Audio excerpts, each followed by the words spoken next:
Hi everybody, welcome back once again to the Eastfield Gunroom YouTube channel with me, Matthew Morgan. We are back once again at the fabulous Harper Field Auctioneers and Valuers in Gloucestershire. You may remember from our last video, we spoke to Stuart, we went through some of the guns, we talked about the whole auction process. Today we're going back in the gun room, we're going to have a look at all the shotguns that are coming up in the forthcoming auction. But before I do that, I've always wanted to do this.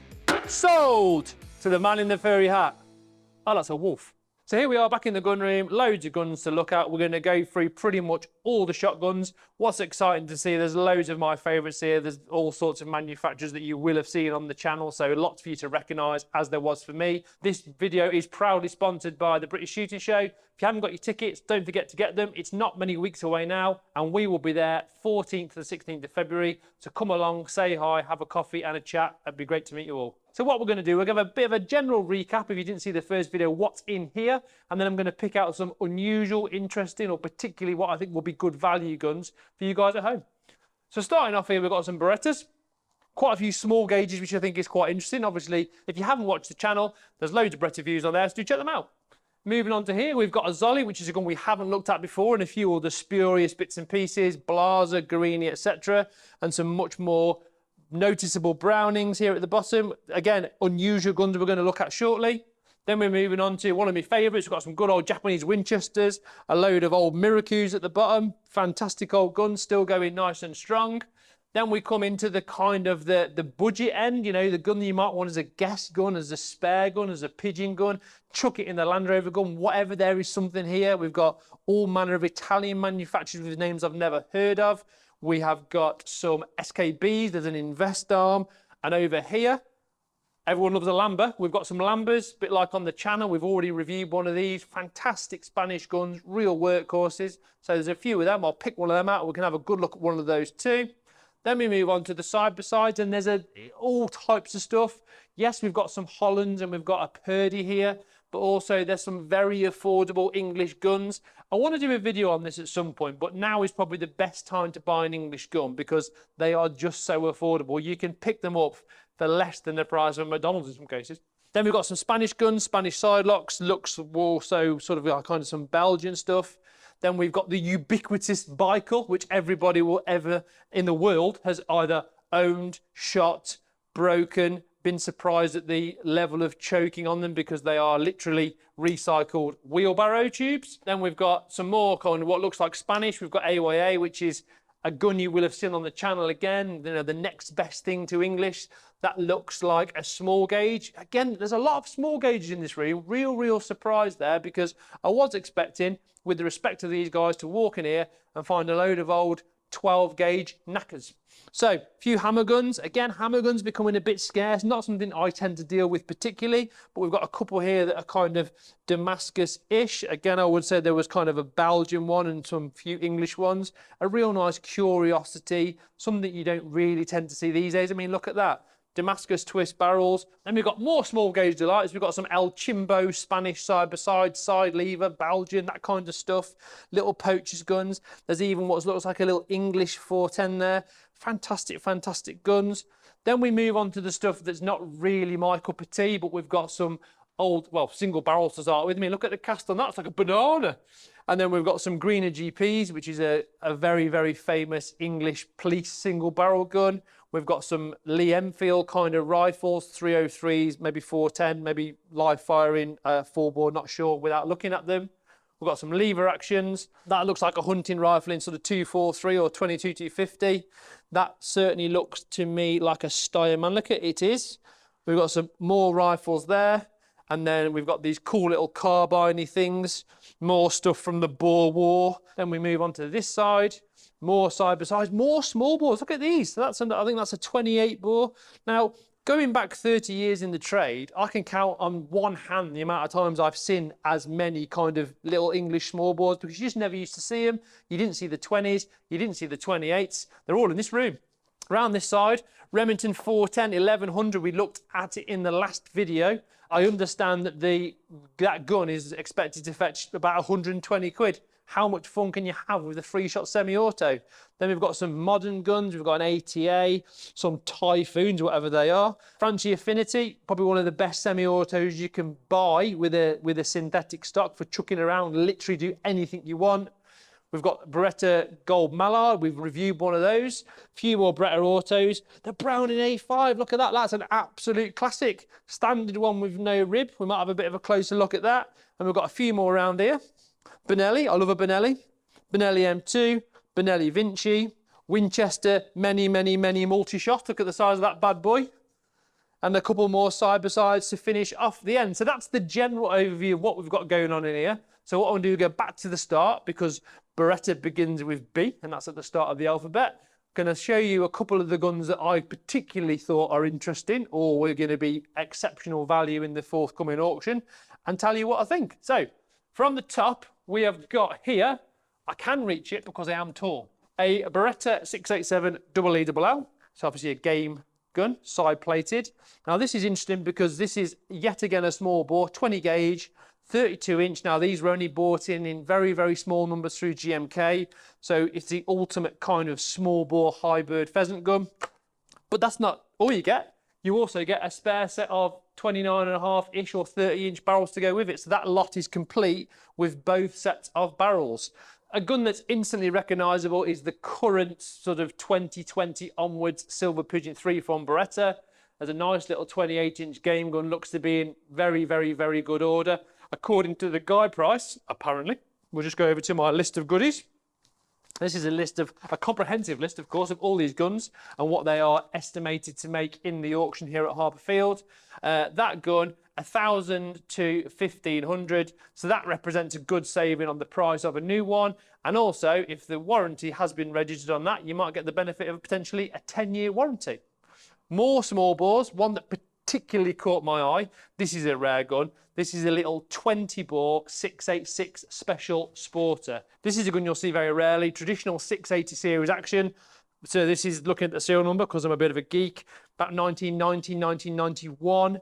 But it's a sporting version. Whereas the majority of the old small gauge Berettas, 6mm narrow rib. This has actually got a 7 or 8mm sporting rib. Sporting, and also it's 3-inch chamber, so that is an unusual gun. Nice bit of kit that, and it's gonna go to a good home, I'm sure. Put that back with the other small bore. That's a little 28 bore above it. And then we go further down. This is all kind of generic 686, 682 stuff. This is a rare gun. In fact, it's so rare, it's a one of one. Now this is a Beretta SO5. Yes, Beretta's ultimate competition gun. We have done a review on the channel, so do check that out. This gun was commissioned as a one of one. I know the previous owner. It's got a fluting clay on the side. Black action, which of course is normally silver. It's a 5-pin side lock. This is a trap gun in 29.5-inch specification. I understand it comes with its original case, all the leather, that kind of stuff. Actually got a custom Manuel Ricciardo stock on. Got the Manuel Ricciardo bit on the bottom, but it feels really nice, in very good order. And who doesn't want to own something that nobody else has got? Sticking with the Beretta competition theme, we have got a DT10, another gun I'm a big fan of. This one looks like a 30-inch with an ISIS or a counter-coil recoil reduction system on the back. So these are quite smooth to shoot anyway because of the barrel technology. So if you want one that's even smoother, that might be worth a look at because those are extremely good in terms of recoil reduction because of the dampening way they work. That gun's about a 2007, 2008. Told you I was sad. Now this is a gun you really don't see. This is the Beretta ACS, which stands for Aardvark Custard Soldier. It's actually all competition shotgun. Now this was a gun that Beretta brought out, a sporting gun with the high rib to complement the DT11 X-Trap, which was much bigger in the rib, much bigger in the stock.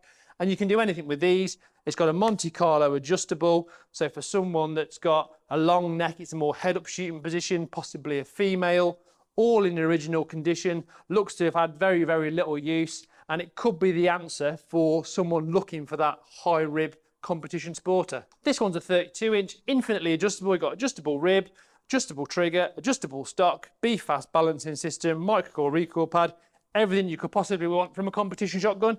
And you know I love a DT11. Guide price on this, I believe, is about £4 grand. Now, I think they're probably over £10,000 new now if you can still get one. So, although we've got some Brownings here, we've got another high rib gun up here. Now, this is a Zoli Kronos. We haven't looked at a Zoli. I should have bought a stall, shouldn't I? Right, we haven't looked at Zoli on the channel before. Massive guns in America. When I say massive, I don't mean because of the big rib. I mean, they're very, very popular. Gaining popularity in the UK all the time. This is the Kronos model. This has got a detachable trigger. Again, we've got the Monte Carlo. Again, we've got the adjustable rib. We've got titanium chokes. That's an awful lot of gun. I think the guide price was under £1,000 for that, so like 600 to 800 quid. That is for nothing. 32-inch again. And you've got a red foresight bead on the front door. It's like a piece of Lego. Blaser F16 bringing us right up to date. That's Blaser's budget model. We've done the F3. We haven't looked at an F16. That is a 30-inch sporter with, I would say, grade 4 wood. And then this is a very interesting gun. This is a Longthorn, which I'm sure most people will be aware of. This is a Hesketh model, so it's one of the earlier guns. Game gun with a, looks like a 7mm rib. I would say that they're about 28 or 29-inch barrels. So it's a full, largely hand-built English side lock, semi-pistol grip stock. Nice piece of wood. I think the guide price on that is about 5 or 6 grand, something like that. Very, very rare. You won't see another one, I wouldn't have thought. Then we've got something that's a bit more familiar. We've got some Caesar Guarinis. Now that one there is a Maxim. It's a trap because it's got a non-selective trigger. I will just take it off the rack quickly. So 32-inch, factory multi-choke, non-selective. Not that matters, you could use it for sporting, not a problem at all. An aluminium pad plate adjuster spacer thingy-mabob on the back. The Maxim, still a popular model. Obviously, we've looked at the Invictus on the channel. You can still get plenty of Maxims knocking about the place. Very nicely, ornately engraved. Really good bluing on greens. I've mentioned that before. So that is a gun that's going to do a lot of things for a lot of people. A 28-bore Guarini looks like a 32-inch, and it's the one with the solid game rib. It's a Maxim again. That looks to be in exceptional condition. If you're a fan of Guarinis, I know people that have got a 12 and a 20. Get yourself a 410, get yourself a 28, and then you can have the whole set. Moving down, we have got another gun that we've looked on the channel and reviewed. We've removed so many good guns. Browning Heritage, this is the game version. We have previously looked at the Sporter. 6mm narrow game rib. This is a 2009 gun with 18.4 bores and Invector multi-chokes. Very, very nicely figured wood. I do believe that the majority of these guns, certainly the modern ones, do come complete with case and chokes, but you would confirm that by checking them out on the Harper Field website. Again, full side plate, 525. This is the original Heritage rather than the 2 because it's not got a rounded body on the bottom of the action. Moving on to B25s, as I'm a big fan of those. I have said openly that the market is not what it used to be with B25, so to find something that's a bit more unique and a bit more specific is nice. Straight away, this has got a straight hand stock. How many overruns do you see with straight hand stocks these days? Not many. Amazingly, I think there's 3 in this room. So this is a custom, so it was originally probably an A1, I would have thought, which is a plain black action gun. Really nice engraving, very, very fine game rib, straight hand stock, quite a long stock, very highly figured walnut. That's going to be a lovely little gun for walked up days. Onto another straight hand stock. Now this is a rare gun. This is a Browning B25 Gold Classic. These were produced, I think, mid to late 1980s, one of 500. This has been engraved by a master engraver. I think it's Luhansk. We've got some very, very ornate checkering with like this zip design and these oak leaves, lovely gold embellishments, really deep cut engraving in the style of a D grade, American walnut, or absorber saying recoil pad, which is kind of like the early kickies, if you like. Beautiful, beautiful gun, 26.5 inch on the grouse moor, or if you like walking around with a lightweight 20 bore, that's a fantastic gun. It cost a fortune to make that today. We've got another high rib Browning now, which is a 725 limited edition, Monte Carlo with a polyurethane lacquered stock. And then we go on to the Winchesters. Now, you all know all of Winchesters. We've got half a dozen here to choose from. I'm going to pick this one, this little super grade. This is a super grade trap, 30 inch.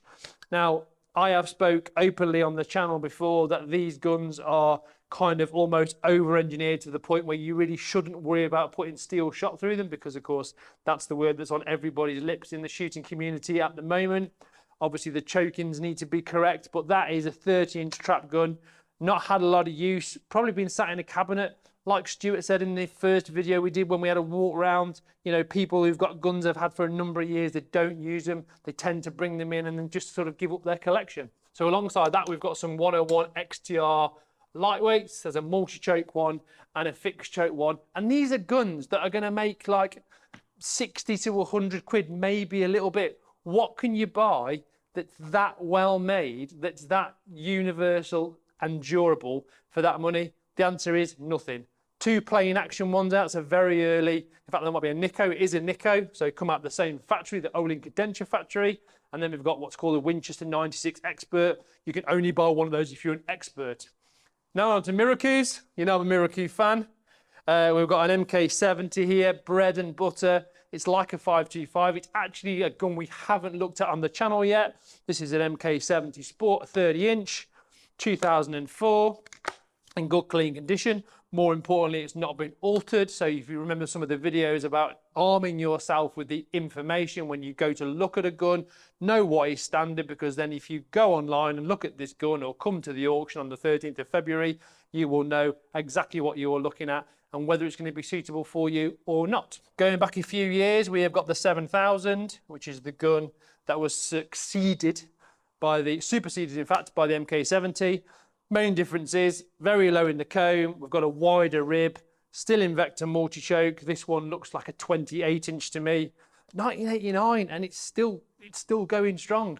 That won't be a lot of money. A couple of hundred quid probably. What a gun for the money. If it's more than a couple hundred quid, don't sue me. They're guide prices. And then we come into the, should we say, spurious section. So we've got a Salvinelli Monza at the top. Salvinelli are an Italian manufacturer based in Gardone, Valtrompi, with the likes of Beretta, Cesar Guerini, all those guys. It's kind of a Perazzi copy. It's built on a Boss Action, 32-inch. It looks like it's got factory multi-chokes in it. They might actually be Briley's. Semi-pistol grip stock, which is quite long as well. So if you're a tall guy, flipping heck, that is a long stock. Interestingly enough, there's no guide price on the Salvinelli at the moment, but obviously they might have just come in, so they might not be updated the details, so do check out the website. I have just, however, seen the guide price for that Kronos high rib, 600 quid, people. That's crazy money. So going down the rack, we've got a Lincoln number 2 here. There's another Lincoln. There's a Silver Supreme, which was a white diamond. It was the same gun. There's some Laronas, which are very, very solidly made guns. Again, for absolutely nothing. I have just noticed as well, there is a Miroku 3000 right at the bottom. That's a rare gun. That's the first Miroku to ever use the Invector multi-choke system.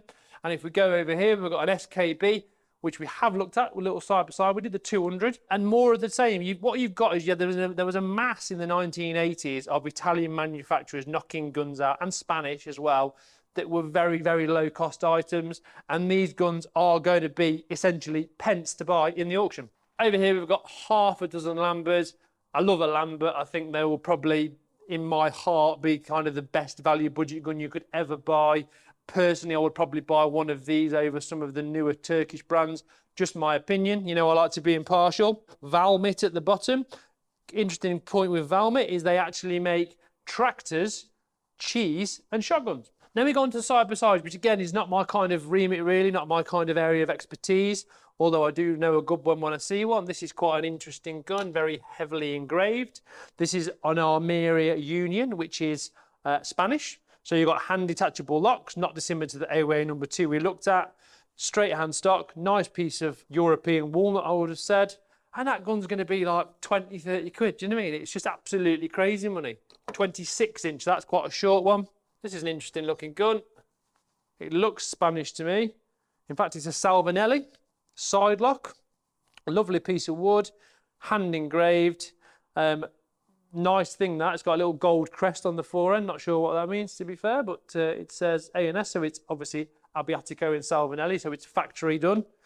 And a gun that's had very, very little use. Be interesting to see what sort of guide price that's got, because that's a quality little thing, that. Like I said, lots of English guns. We did briefly look at the Holland 16 gauge last week, which, having picked up, is a really, really good fit for me. It's actually really high in the comb, and it's got a nice bit of cast on it. Next to that, we've also got a Purdy, which is a beautiful looking thing. Original case, hand detachable locks again. That looks like a 30-inch. Look at that. It's like going back in time. Even smells like the 1920s. This is a gun I spotted earlier. I thought it was a 410. It's actually a 28 bore, AYA. You can't beat them. They're so durable. They're so reliable. So we've got 28 gauge, 27 inch, number 3 non-ejector. It hasn't been shortened because quite often what people tend to do is buy these for youngsters or for ladies, and the first thing they would do is cut the stock in half. That won't be a lot of money. It's got a lot of its original colour hardening, and it looks to be in very, very good order. Sticking with the small bores, how rare is this? Russell Hillsden 410. It's going to be a non-ejector because they usually are when you get small gauge English guns. But when was the last time you saw a 410 side-by-side English? You just don't see them. So I'm not entirely sure what all these are. That's obviously an Acacio single barrel 12 bore, and that's a Greener GP, and that's definitely a Marlin at the top. But if you do want any more information on any of the guns you can see, and obviously there's guns coming in all the time for the next auction and for this auction, just go onto the Harper Field website and all the information's there. I've just spotted down here in the side-by-sides a gun I definitely recognise. That is a Beretta 486 Parallelo. That was a gun that came out about 10 years ago now. So single trigger. That particular one is a multi-choke. Looks like a 28 inch. Very little used, straight hand stock. These are available as 2 options. You can have a straight hand stock with a splinter forend, like a traditional English gun, like the Holland or the Purdy, or you could have it with a pistol grip with the beaver tail forend, like those Winchester 23s. And to finish off, we'll have a look at a couple of semi-autos. We've looked at the Remy 410. That's going to be for absolute nothing. I might bid on that myself. We've looked at the Gold Mallard. There's a Browning A5 here, which is a classic Browning, the original recoil operated semi-auto. I think they bought them back out in the 1930s. Don't quote me on that. And there's a couple on this rack at the end also. We've got the Benelli M2 in left hand. How many of those do you see second hand? Not too many. That's the Comfortech stock. So you've got the chevrons to reduce the recoil. You've got the Comfortech pad on the back. And this is a gun I really like. The Benelli Vinci.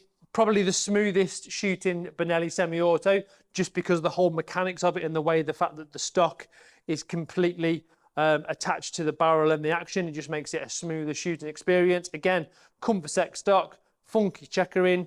I mean, it even looks cool. That is looks like a 28 inch black synthetic. And let's not forget, there's even more. We've got blunderbusses, there's guns that aren't in here, there's all the old antique stuff, there's the rifles I don't really know a lot about, but there's a lot of rifles in the auction, there's air guns, there's just so much. It's difficult to get through all of it in one video, but any further details, check out the website. If there's anything I've said that you want to comment on, any particular guns that I've picked out, please feel free to comment below or drop me an email. Don't forget, these guns are not on our website. They are on the Harper Field website because they are in the February auction on February the 13th. I won't be here because I'll be at the British Shooting Show, so come and see me there. I've been Matthew Morgan. This is Harper Field. So many guns. See you soon.